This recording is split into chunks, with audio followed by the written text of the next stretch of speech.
पहले फेज में 1,20,000, इस बार जो है सेकंड फेज में मात्र 70 दिनों के अंदर 96,000 सेकंड फेज में, यानी दोनों फेज़ों को मिला लें तो 70 दिनों के अंदर हम लोगों ने लगभग 2 लाख से भी ज़्यादा शिक्षकों की नौकरी दिया है, सरकारी नौकरी दिया है और एक ऐतिहासिक काम है। मेरे को नहीं लगता कि देश या दुनिया में कहीं भी किसी भी सरकार में एक डिपार्टमेंट में इतनी बड़ी संख्या में लाखों के तादाद में नौकरियां जो है वो दी गई हो। नमस्कार, আমি সুধন বোস, আপনারা দেখছেন WBN ইন্ডিয়া।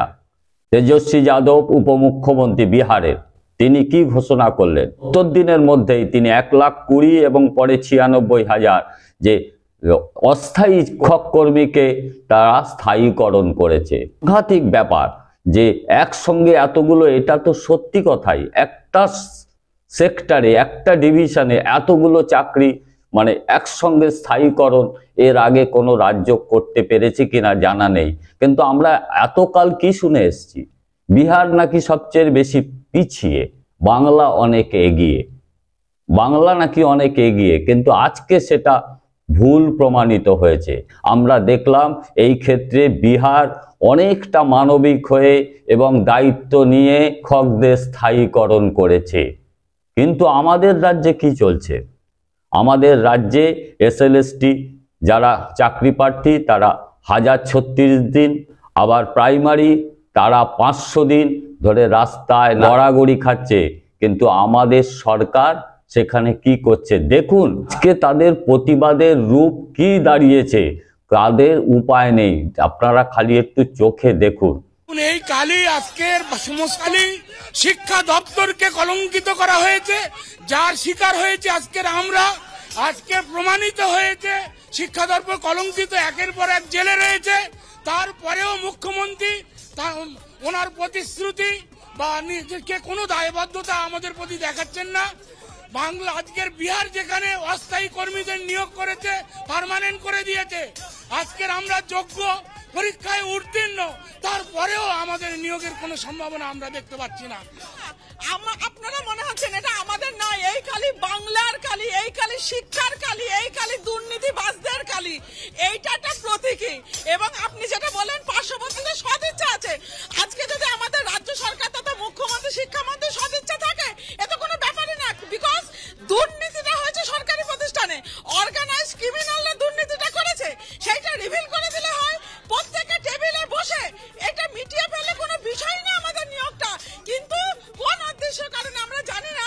মুখ্যমন্ত্রী বলেছিলেন কোট অ্যান্ড কোট কারোর চাকরি খাবেন না, হয়তো বাসায় ক্রেতা শিক্ষক শিক্ষিকাদের উদ্দেশ্যে। এবং আজকে আমরা টোটাল সিস্টেম আক্রান্ত। তাই মুখ্যমন্ত্রীর ঘোষণা মোতাবেক আমাদের এই নিয়োগ অবিলম্বে করতেই হবে। বিকজ এটা আজকে শুধুমাত্র শিক্ষা নয়, এটা আজকে সমাজের একটা কলঙ্কর অধ্যায় চলছে। এর থেকে আমরা যেমন চাকরি পেয়ে আমরা পরিত্রাণ চাইছি, ঠিক তেমনি ভাবে আজকে শিক্ষাকে বাঁচানো আজকে সময়ের দাবি। এতদিন ধরে দেখছি যে বাংলা এতদিন পথ দেখাতো, এখানে সেখানে দেখতে পাচ্ছি নীতিশ কুমারের সদিচ্ছা। আবার বললাম যিনি প্রশাসক, যার শুধুমাত্র সদিচ্ছা যদি থাকে, এই 500 দিন এইভাবে অতিক্রান্ত হতে পারে না।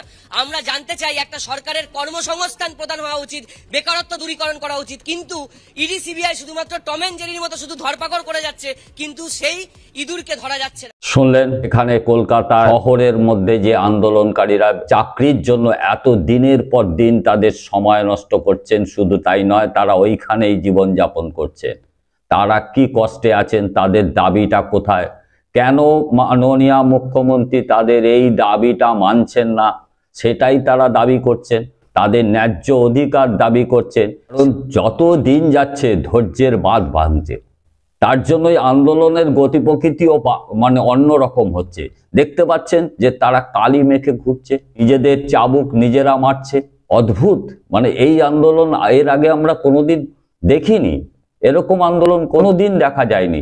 কিন্তু এটা ধৈর্যের সীমার বাঁধ ভেঙেছে। তাই অবশ্য এই আন্দোলনের গতি প্রকৃতি প্রদর্শনও আলাদা রকম হচ্ছে। কিন্তু তাতেও কি নজর পড়ছে আমাদের মাননীয় মুখ্যমন্ত্রী? কিন্তু যখনই দেখা গেছে যে বিহারের মুখ্যমন্ত্রী নীতিশ কুমার পেরেছেন, অথচ আমাদের এই রাজ্য পারেনি, সেটা যেন আরো আগুন জ্বলে উঠেছে। কিন্তু কেন পারেনি? অর্থনৈতিক কারণ দেখাচ্ছেন আমাদের মাননীয় মুখ্যমন্ত্রী, যে টাকা নেই। আসলে টাকা সত্যিই তো থাকবে কোথা থেকে? তৃণমূলের যে দলের পোকারা, সেই পোকারা সেই টাকা তো খেয়ে ফেলেছে, সেখান থেকেই তো টাকা ধ্বংস হয়েছে। কারণ একের পর এক দুর্নীতিগুলো দেখুন, খালি রেশন কেলেঙ্কারি, নিয়োগ দুর্নীতি, মানে পুরো নিয়োগ দুর্নীতি, শিক্ষক নিয়োগ দুর্নীতি, দুর্নীতিতে যে কত টাকা গেছে, কয়লা কাণ্ড, বালি কাণ্ড, কোনটা বাদ গেছে, গরু কাণ্ড, সবেতেই তো টাকা চলে গেছে। টাকা থাকবে কোথায়? আবার এদিকে দেখুন উত্তরাখণ্ডে যে কেন্দ্রীয় হারেই দিয়ে ঘোষণা করেছে উত্তরাখণ্ড সরকার, তারা কিন্তু 46% দিচ্ছে। আর আমাদের রাজ্যে সেই দিয়ে আন্দোলন কিন্তু ক্রমাগত এখনোই চলছে। কোনোটাই সমস্যার সমাধান করতে পারছে না বর্তমান মুখ্যমন্ত্রী মমতা বন্দ্যোপাধ্যায়। কেন পারছেন না? সত্যিই কি সদিচ্ছা নেই, নাকি আর্থিক সঙ্গতি নেই? তা তো ঠিক যে তিনি সত্যিই পারছেন না। তো আর তিনি এগিয়ে এসে বলছেন 1 নম্বরে বাংলা, এগিয়ে বাংলা, মানে সবকিছুতে এগিয়ে। কিন্তু এই সব ক্ষেত্রে কোথায় এগিয়ে? সবচেয়ে বেশি পিছিয়ে। কোনো জায়গায় এই আন্দোলন শোনা যাচ্ছে কি? অন্যান্য রাজ্যে, সারা ভারতবর্ষে হবু শিক্ষকরা যে রাস্তায় আন্দোলন করছে, এটা কোনো রাজ্যে দেখা যাচ্ছে? মাদ্রাসা তারা আন্দোলন করছে, দেখা যাচ্ছে? ডিএর জন্য আন্দোলন হচ্ছে, এটা দেখা যাচ্ছে? কোনো রাজ্যে দেখা যাচ্ছে না। সব ক্ষেত্রেই দেখা যাচ্ছে সব ডিপার্টমেন্টে সরকারি যে চাকরিগুলো, সবাই কিন্তু এই মানে যারা নতুন চাকরি করার, তারা কিন্তু চাকরি থেকে বঞ্চিত হয়েই বসে আছেন। তারা প্রত্যেকেই এই আন্দোলনের মুখেই আছেন, আন্দোলন করেই যাচ্ছেন দিনের পর দিন। একটা সময়েরও একটা বিরাট ব্যাপার, প্রায় 1036 দিন। বুঝতে পারছেন? 1036 দিন মানে রাস্তায় বসে আছে, এটা ভাবা যায়? কিন্তু বিহার পারছে, কিন্তু আমাদের রাজ্য পারছে না। কেন পারছে না? তার নিগুড় তত্ত্বটা কি? আসলে কি সদিচ্ছাই নেই, নাকি মানে সব পোকায় খেয়ে ফেলেছে টাকা? এটাই হচ্ছে গিয়ে এই মুহূর্তে সবচেয়ে বড় প্রশ্ন। কেন তিনি এটা চোখ দিয়ে দেখছেন না? যেটা সর্বশেষ দেখতে পাচ্ছি, বিহার করে দেখাতে পারলো, কিন্তু আমাদের রাজ্য সরকার, মমতা বন্দ্যোপাধ্যায়ের সরকার সেই কাজ করে দেখাতে পারলো না। দীর্ঘদিন হয়ে গেল, বারই আমরা দেখেছি সরকারের সঙ্গে ওঠা বসা হয়েছে এই আন্দোলনকারীদের, নানান রকম সমঝোতার কথা বলা হয়েছে।